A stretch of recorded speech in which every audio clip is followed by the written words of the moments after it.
Welcome to the Sales Lead Dog Podcast, hosted by CRM technology and sales process expert Christopher Smith, talking with sales leaders that have separated themselves from the rest of the pack. Listen to find out how the best of the best achieve success with their team and CRM technology. And remember, unless you are the lead dog, the view never changes. Welcome to Sales Lead Dog. My guest for today's episode is Tim Deaver. Tim is the Vice President of Federal Sales for Skyloom Global. Tim, welcome to Sales Lead Dog. Hey, thank you. It's good to have you here, Tim. Tim, let's jump right in. When you look back over your career, and I ask you, which I'm going to ask right now, to boil it down to the three things that have really driven and led to the success you've achieved, what are those three things? Well, I mean, it comes in various forms and functions, right? It's being passionate about what you do. You got to really really like what you're doing, and you have to really have a good product. It's hard to convince people to buy something that's not the best in the industry, if you will. My dad used to have a sign up in his auto parts store that says, "Quality is like buying wheat. If you want quality wheat, you need to pay a fair price. If you want wheat that's already been through the horse, well, it's a little bit cheaper." And that stuck with me through the way I approach business sales. But also then, if you promise something, deliver it. If you say, "I'm going to get back to you at the end of the week," back to the person at the end of the week.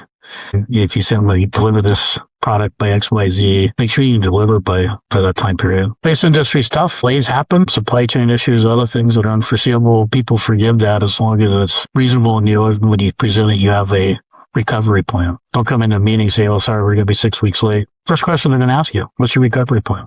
How do I know it's only going to be 6 weeks?" So I anticipate those questions and be ready, and it really helps the customer gain confidence. So Tim, what's your backstory and how you got started in sales? Was that something you always envisioned doing, being in sales, or did you have a goal or path in mind when you started your career? Well, I actually, sales was young. I mentioned earlier, my dad had an auto parts store, so I worked there for quite a while, but that was, just taking care of the customer and stuff like that. So some experience there, but then I spent almost 22 years in the United States Air Force post-college. So you don't really get sales experience there, but you get experience dealing with people who are trying to sell you something, right? So as I approached retirement, I'd been working with the commercial SATCOM industry on vulnerabilities and use by the military, and how we can better improve the pricing, the long-term stuff, and then really mission assurance. So when I got ready to retire, I had a couple offers there and went over to what was called Americom Government Solutions at the time, right after they'd been acquired by SCS, which is now the world-leading SATCOM operator in GEO and MEO. SpaceX has probably surpassed them as far as number of satellites, but and they have the biggest ones. Anyway, so it started there doing something that was unique, and that was looking at opportunities for the government to put hosted payloads on commercial satellites. Yeah.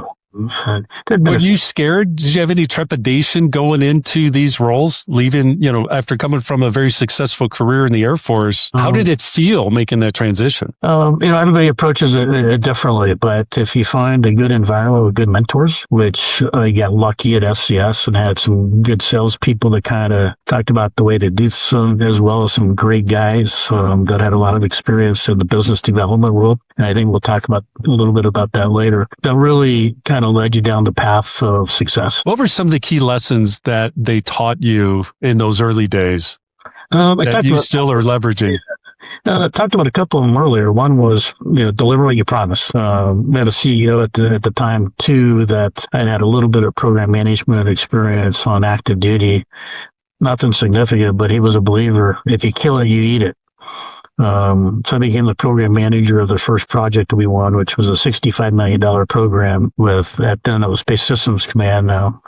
It was now a Space Systems Command, Space and Missile Systems Center at the time. Yeah, so thrown right in the fire. But once again, our subcontracts, a couple of guys there became lifelong friends because of, they were program managers, excellent, learned a lot there. His basic story is find people you can learn from when you're young and starting out. If you're not in the right environment where people are teaching you things, you probably need to look for a different environment because it's hard to learn some of these things on your own. Some of the processes, and I preach that constantly, there's several processes, I don't name by name, but you can find them out there on the business development roadmap on what you need to do in proposal writing. They all follow pretty much the same thing, multi-step teams that do this, do that. executive summary writing, win themes. They all talk about that. There's a reason they all talk about it, because they've been proven successful in business. I've seen a lot of companies that don't follow that, and they're not as successful as they could be, or they're not successful at all. Yeah. Your statement on, deliver what you promise resonates big time, because, my world, it doesn't matter if it's my world or different, but you get one shot with a customer. And if you blow that one shot, you're toast. They're not going to give you a second or third shot. Yeah, and some people think it's okay. Oh, the proposal's due on Friday. Yeah, we'll ask for an extension on Thursday because we're not there. Not if you had a month. The customer's going to say, what? Yeah. The only time you get an extension is if you have a question that they find out that they can't answer right away. Right. And the government doesn't care. They have the proposal due on Friday. It's due on Friday because everybody else is turning theirs in on Friday. And oh, yeah. Yeah. It's like, if you're on time, you're late. You want to be early. You want to be submitting that stuff as soon as you can. I've experienced the heart attack of uploading something at the last minute and you hit slow internet stuff. And oh, yeah. And if the clock strikes noon and it was due at noon, 12:01, they're disqualified. Yeah, I just read about a company that, it was a major contract where they're trying to upload their bid minutes before the deadline, and they had technical issues, couldn't get it uploaded. And, I'm like, you're crazy. You're crazy if you're waiting that long to upload your stuff. I mean, there's another famous story of a company delivering a huge proposal that had to be delivered in paper to Wright-Patterson Air Force Base in Dayton, Ohio. And the courier went to the wrong building at first. By the time he got to the right building and turned it in, he was half hour late. They tried to protest it, but they said it's not the security guard's job to give him directions to the right building. Right. He needed to scope it out the day before, walk in, talk to the person. Is this the right office? We're going to deliver this tomorrow once I get it. Yeah. Yeah. Prepare. Yeah. Details matter. I've been on a proposal out to the West Coast before. To meet the it's like you got to know all that stuff going into this, especially big deals where there's all kinds of complexity and you don't want to lose like that. Yeah, 2 different people, 2 different airplanes, Oh, man. separate copies. Make sure somebody got there on time. Yeah. What was your favorite thing about those early days when you're learning and developing as, the early stage in sales? Fear of losing. That was your favorite thing? Well, it motivates you. It really does. It drives you harder than anything. If you're like, oh, this is due and we got it wrapped up and, just have to do it on time. It's not as good as product as what you can get if you say, if I don't do my best effort here, if I screw one thing up or miss one thing, we could come in third instead of first. Yeah. And there's nothing like the joy of winning a big contract. Yeah, big time. It's so exciting. Especially when you really worked your tail off, pulling together a proposal, everything you have to do to win those, it feels good. Yeah, very fulfilling. Yeah. What was the worst part of those early days? Losing and having a senior person of the company come in and say, you really know what you're doing. Yeah, that's a gut punch. How'd you respond? Probably cried a little bit.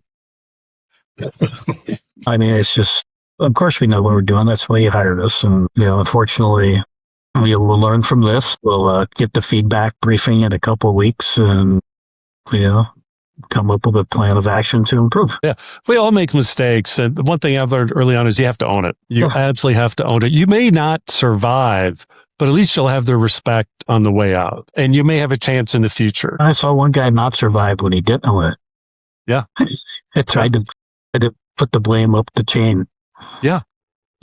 No, it's like, own it. I make mistakes all the time. It's like, it's inevitable, but it's how you own it. And I always want to be the first one to find the mistake, not the client, and say, hey, we had this problem here, but we already addressed it. Just let you know, then it's a non-event for them. Yeah. You said everybody makes a mistake. I got a request for information the other day that was not for somebody else. Yeah. You delete it and send an email back to the person that's on, hey, you sent me the wrong file. I deleted it already. Yeah. Yep.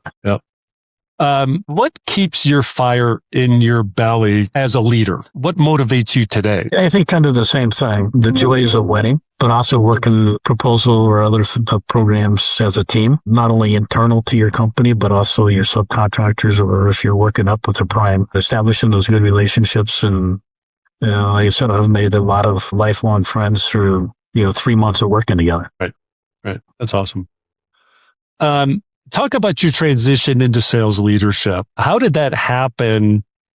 And what were some of the key lessons that you learned early on? I think the number one thing where that transition happened was working for a boss who said, if you win it, you're going to eat it. And so then I took on the program management role of the product while still trying to do other proposals to win more. And that allowed me to be able to get some teammates working with me, which then naturally comes with the leadership. A lot of the leadership skills are really learned in active duty military. Actually starting back in high school and sports and college with ROTC and the other case, as you build up in the military, rather, which service you're in has leadership schools for the officers and then listed all the way up. And they expect you to grow into leadership roles, right? So they take away your screwdriver at some point. The younger guys, turn the wrench and turn the screwdrivers, and you're going to be the leader of those folks. And they're really, so when you carry that over, the commercial world really helps. I think people really appreciate the way we're taught to care for our people, give them opportunities, make sure that it's not stretched beyond their abilities, but stretch them enough to make them uncomfortable in their abilities so they can go learn. I love that. Hey, we're taking a quick break to thank you for listening to and supporting the Sales Lead Dog podcast. I want to take a moment and tell you about my book, CRM Shouldn't Suck. If your CRM feels more like a black hole for data than something that actually helps your team sell, you're not alone. The book breaks down why CRMs fail for so many businesses and what you can do about it. No fluff, just real strategies that work. So go to crmshouldn'tsuck.com to order your free copy right now. That's right, we're giving it away. And while you're there, take 2 minutes to check out the CRM Impact Score. It's a quick diagnostic that shows you how your CRM is really performing, where it's helping you and where it's hurting you. You'll get a personalized report with clear, actionable next steps you can start right away to maximize your CRM investment. We've also got blogs, videos, and a bunch of other resources to help you finally get the results you were promised when you bought your CRM. And if you're watching on YouTube, hit that like button and make sure to subscribe so you don't miss any future episodes of Sales Lead Dog. Okay, let's get back to this episode of the Sales Lead Dog podcast. It's like if you're not pushing, they're not growing. And so how do you maintain that balance of putting the pressure on, keeping them, feeling some pressure, but not going too far? A lot of it is by talking to them and understanding what their capabilities are, what they're comfortable with, right? You kind of learn them, their background. I've seen people pushed into program management roles that didn't want to be a program manager. They wanted to stay in engineering. They were a good engineering leader, but they didn't want to take on, because it's a different set of pressures, different set of responsibilities. 6 months in, they resign. We don't like it. So finding that balance, like you said, the balance between what somebody's ambitions are, what they're capable of, stretching it, right? But making sure that at the same time they're getting the training, the mentorship, et cetera, that they need.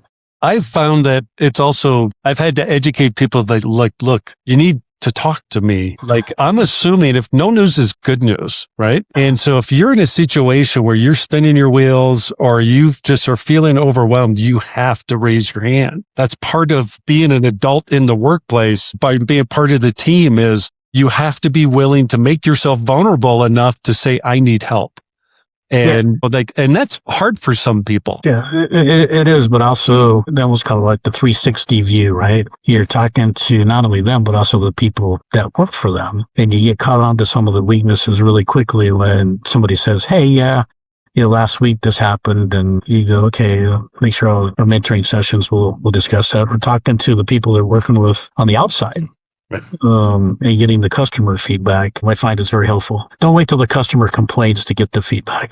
Right. Yeah. You have to be open to that. And I think people appreciate that when you ask for that feedback, especially if it's just kind of out of the blue, like, hey, we want to do a check-in, not when it's not around a problem that's already surfaced. Right. And it's usually probably too late. What are some of the things that you really enjoy about building your team and being that person out front leading? Yeah, I mean, having the responsibility to taking care of the people, right? I mean, it comes from, because you're just not working with the person, you're also working with the rest of the staff, the HR team, looking for training opportunities, really trying to grow people. The most satisfying thing is, I hate to say it, is when, somebody comes in and says, "Hey, boss, I'm leaving because I got a better job offer somewhere else with more responsibility." And I'm like, "Great, we couldn't offer that to you here."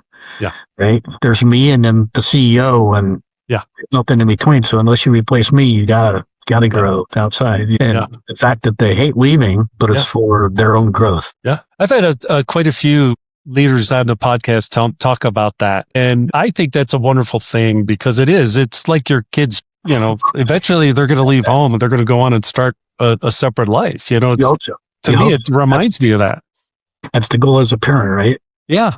Yeah. I want you to do better than I did, and where did that come from for you? Where do you think that belief and this passion you have for growing your team and really supporting them, where did that come from? I would say really the leadership training in the military, right? I mean, there's nothing better than getting the senior NCO promoted early or a captain promoted. Well, that deserves it well.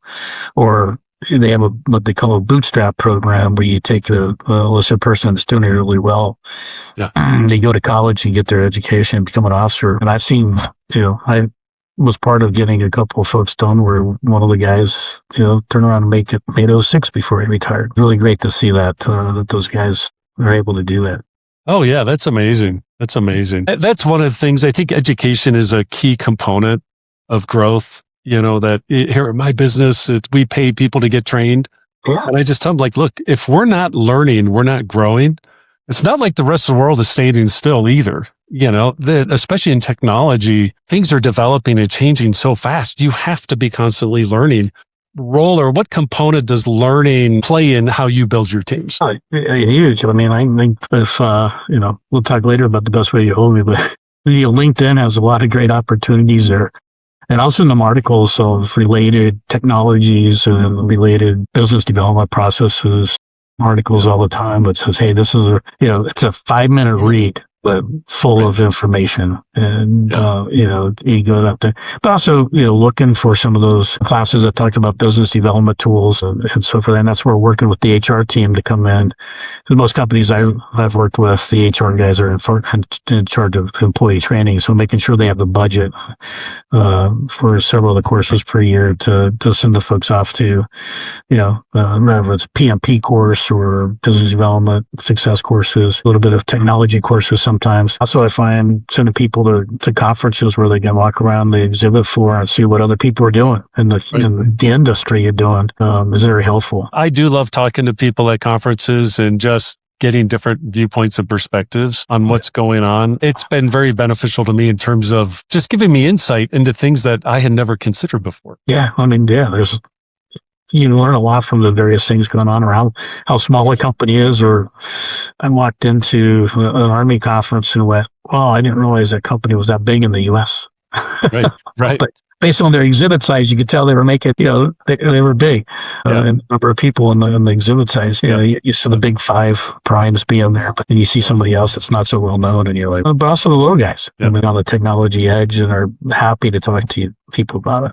Right. What's the hardest part for you as a leader? Your least favorite part of your job? Probably working with a poor performer that doesn't think they're a poor performer. You constantly see mistakes, not owning it.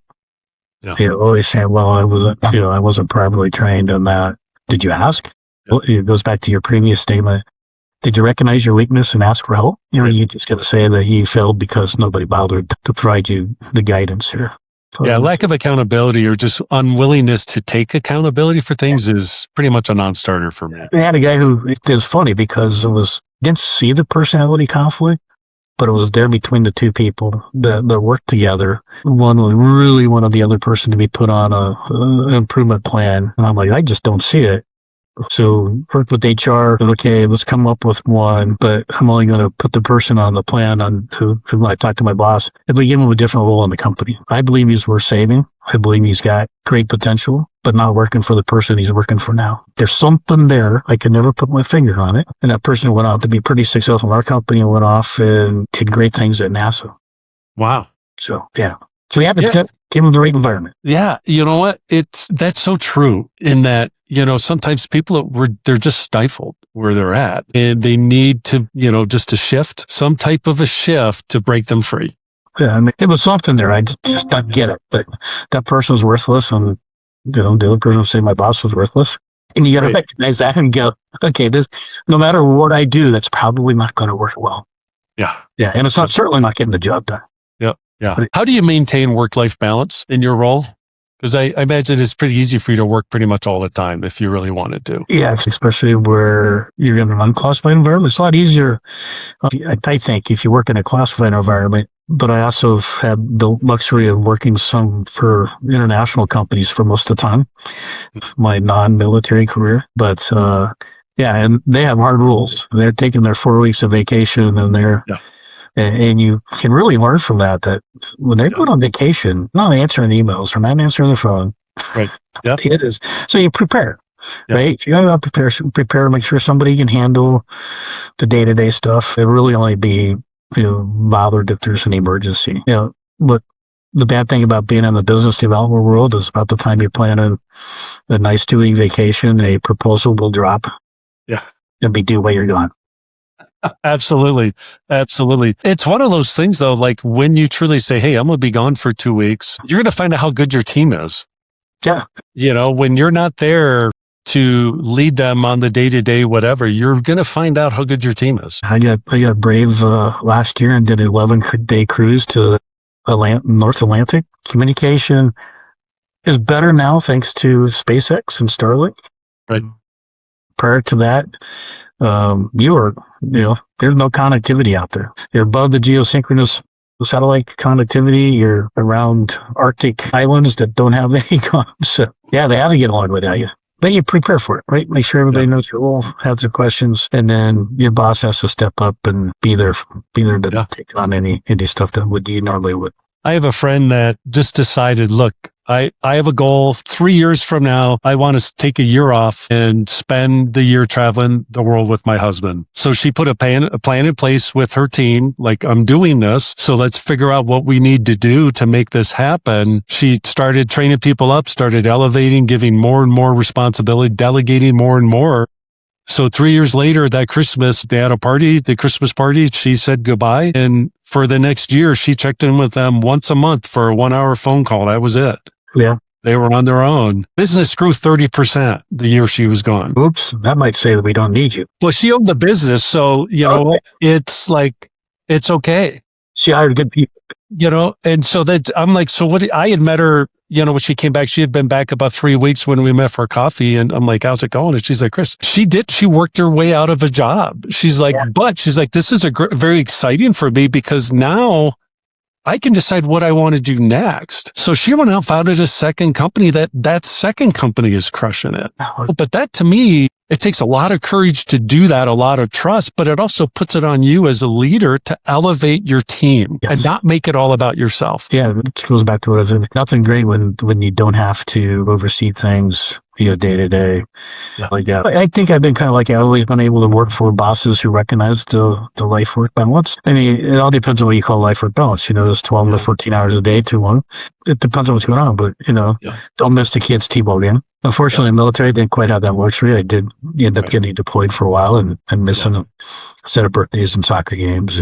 It's a different world. What, when it comes to building your team, how do you build your culture? What's your philosophy around building the culture within your team? A lot of it is, build that trust among each other. Delivering on what you promise. It doesn't always go to the customers, it also goes to your bosses and the people who work for you. If you're working through things and say, hey, we're going to give you training next year rolls around, don't say, oh, sorry, we didn't get in the budget. Fall on your sword to get that budget for that person and make sure they can do that or give them the opportunities you've talked about. Every year you go through and have your annual review and you talk about the various steps they're going to do, what you want to see, but there's also the responsibility back to make sure they have the opportunities to meet those goals you set out together. It does go both ways. Yeah.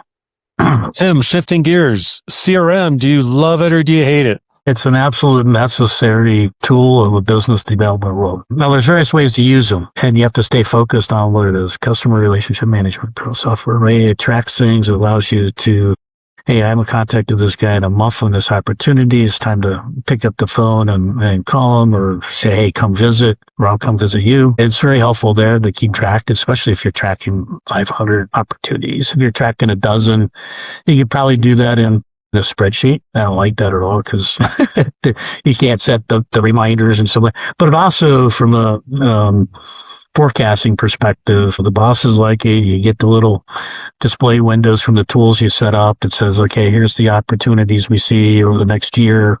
Here's the value of the pipeline. I got my percentage wins in there, my P-win. I got my percentage of the process actually going, company getting the funding to do this, and that's what we're doing now.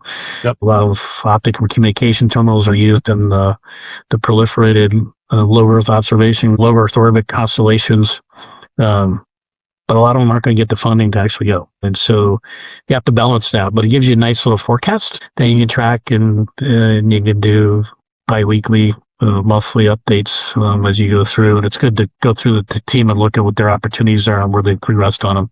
Yep. Don't use it. And financial managers that try to use it as a cash-in forecast, I'm like, it's not for that. They're not set up that way. Every time a date slip, I have to go in and manually change all the dates. That's what some of the other modules of some of the bigger tools are for, that are financial tools that tie into the CRM, but not the CRM part of it. Forecasting just always blows me away. I had a conversation earlier this week with a gentleman, their company, they're forecasting out of Excel. This is a big company forecasting entirely out of Excel. Yeah. Where everybody, all the sales team, they have a pretty big sales team. They're all submitting their forecast in Excel spreadsheet. They all have to be consolidated into a single forecast. Every month, this cycle repeats, and every month it takes days and days and days. And they're pulling it from a system to where the data, as soon as they pull it, it's already at least a week out of date. And by the time they're done compiling, they're always at least 2 weeks behind in their forecast, which means they're wrong. They're making decisions off of data that's not correct anymore. Yeah, and the data's moved on. The deals have moved on, but your data is not keeping up. And that's a lot of manpower wasted on fighting the tool. Yeah, they're not selling, they're not adding value. And it's because you just your technology is not set up, it's not aligned to support the business. And it drives me crazy when I see that, because it does not have to be that way.